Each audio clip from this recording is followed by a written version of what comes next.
Hello everyone, and welcome to the University of Texas College of Fine Arts 2020 Creative Summit. I was really honored when my friend Jan Ryan and the Center of Creative Entrepreneurship invited me to share my stories and journey at this special event. But honestly, when Jan talked with me about this in February, I was excited to have the chance to talk at my school since I am a UT alum.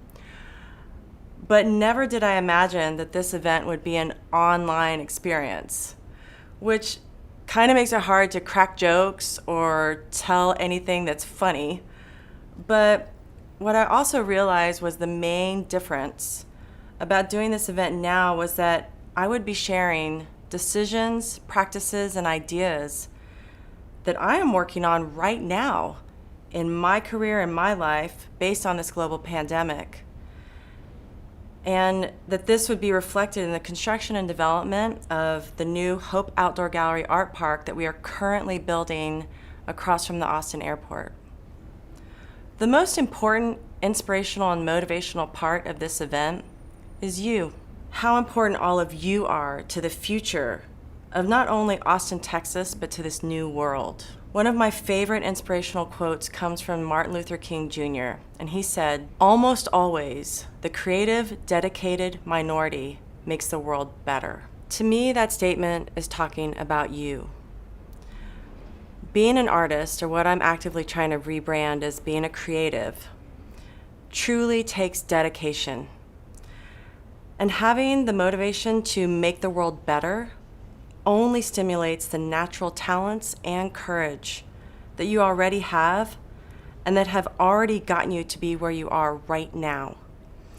Studying, learning, and growing into your own confident, creative self. Just a little background on me. I'm an Asian American creative producer and the founder and brand manager of the Hope Outdoor Gallery Art Park. I'm also the founder of Hope Events, the nonprofit production company that connects creatives with causes through projects and events, and is the organization that produces the HOPE, which stands for Helping Other People Everywhere campaign. I launched HOPE in 2006 with the support of a whole community of creatives, artists, and musicians, and by teaming up and collaborating with an established, respected artist and friend who happened to also be launching a new arm of his company at the time, Obey Awareness, and that artist is Shepard Fairey. From 2007 and 2009, the organization grew and we launched the Hope Farmers Market, and that same year we ended up launching the Hope Outdoor Gallery, which none of us ever dreamed or anticipated would become such an historic landmark for Austin, and also truly the most dedicated project any of us would ever participate in. But overall, the simplified version of me is this. I am a creative entrepreneur that has consistently looked for ways to grow my artistic talents while also learning from others, dug deep to find my courage to take each step along the way, always created my own adventures to fuel my inspiration, paid attention to the timing and opportunities that were happening around me, and always, nonstop, been creating, doing, and working so that I can stay in the flow. And it is because of these 5 things that I've been able to provide consulting and contract design work with my company, Scull Creative, for over 20 years. But this whole journey really began in 1994 when I was a 19-year-old woman that was inspired to pursue my talents in art by becoming an art director and studying at the University of Texas at Austin. This was the important first step to dedicate my journey in the direction that I knew I was passionate about. This was so critical and literally the foundation for all the stories and ideas that I can share with you today. The amount of confidence and courage it requires to get out there, to create, and to try and even fail so that you can learn and make your own path. And that will allow you to help build the future for this new earth. Number one, know that you were born to use your talents and to collaborate with others. When I was growing up, my Chinese immigrant mom made sure that I was always exposed to the arts. I was drawing pictures from Alice in Wonderland books when I was 6. I was doing theater and plays and playing the violin by age 8. And by age 12, I was learning photography, clay sculpture, cooking, and really getting into many other arts-related things. But I was also handling school and academics just fine, and I was also really into athletics and sports. So by my senior year in high school, I felt like I had really given myself a chance to discover enough about myself to know that I was going to tell my Chinese immigrant mom that I was going to focus on the arts. And I knew that was going to be a little scary, not just for me, but for her. But I knew that that was my passion and that each step would lead to the next step, and that would be the best way to move forward in my life. So what I loved about working on the Hope Outdoor Gallery is that as we moved along in that journey too, we discovered all of these different stories from people, all here in Austin, that also were being courageous and dedicating their lives to their creative paths. And each of the stories in this book, These Walls Can Talk, really highlighted that.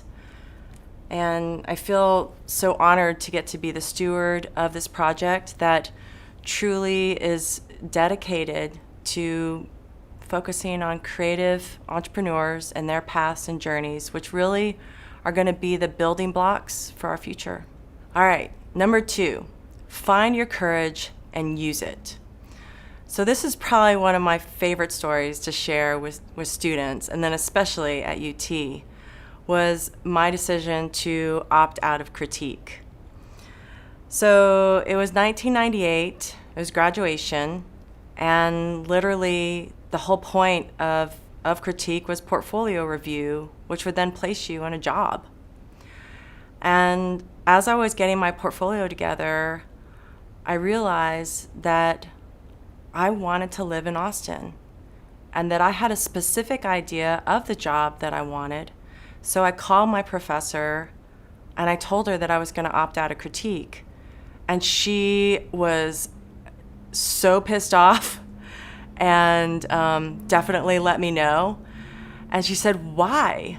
Why are you telling me this right now? Like, she's like, Andi, you're one of our star students, which honestly, all the students are stars in the creative sequence. So, but I told Deborah, I said, I want to live in Austin, and you haven't invited any companies from Austin, which I understand. That the best jobs you're trying to bring to the students are in New York and LA and Chicago. But I also know that I don't want to work for just anybody. And I don't want to design things for just anything.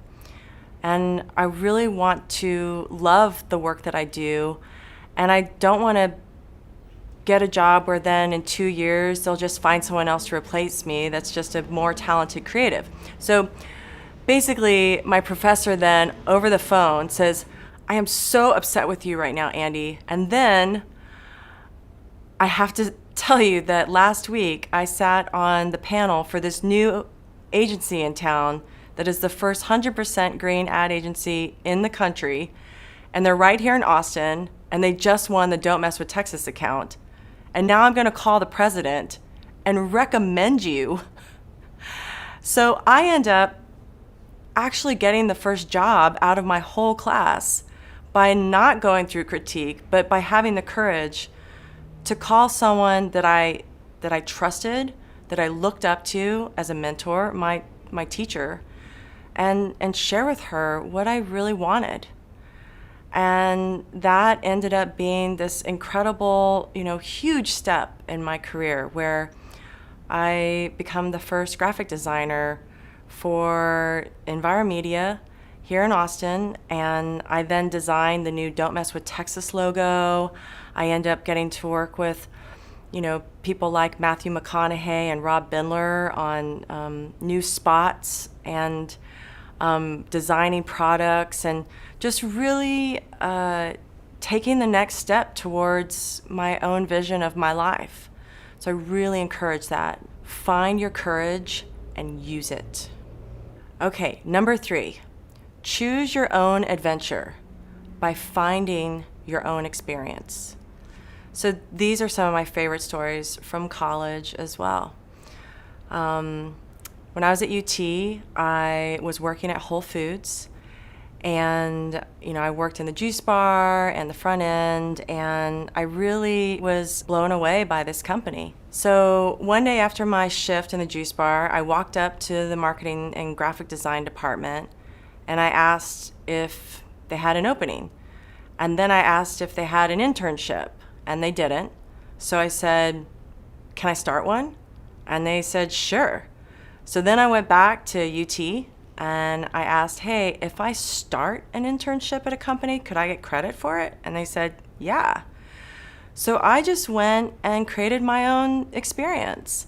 They weren't listing it, they weren't offering it. I just wanted to know more about how this cool company worked, and figured if I could offer my talents in graphic design, which is what I was studying, then I would end up getting the experience that I wanted. And so I've done that a bunch of times in my career. Another example of choosing your own adventure for me was I walked into my job as an art director, and I asked my boss, "How would you feel about me taking a sabbatical and going and working on a film?" Things were a little slow, and we didn't have as many clients, and I asked my brother if he could get me a job on one of the films that he would be working on next as a PA.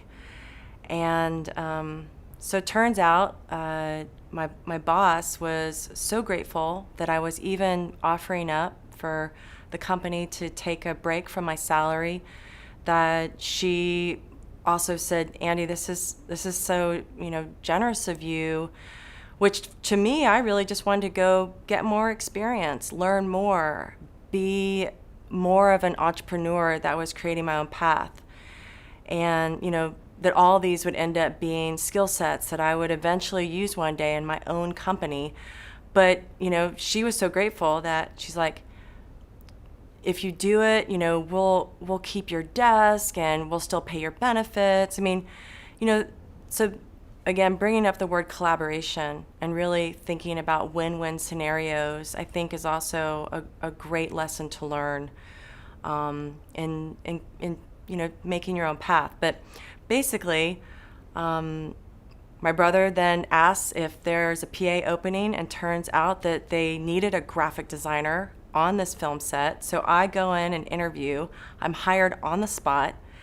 And I end up doing the graphics, creating the props, even creating a whole new role within the film industry called the on-site graphic designer, working with Alan Parker, who was a famous director that did Mississippi Burning and Evita, and working with stars like Kevin Spacey and Kate Winslet on the set of this movie called The Life of David Gale, which then led me to doing graphics and props for films like Idiocracy and for The Ringer, and working with people like Mike Judge and Johnny Knoxville, which opened up this whole other part of my life that really, just took some courage and belief in myself, understanding that I'm an entrepreneur, and wanting to create my own adventures, and not hoping for someone else to present those opportunities for me.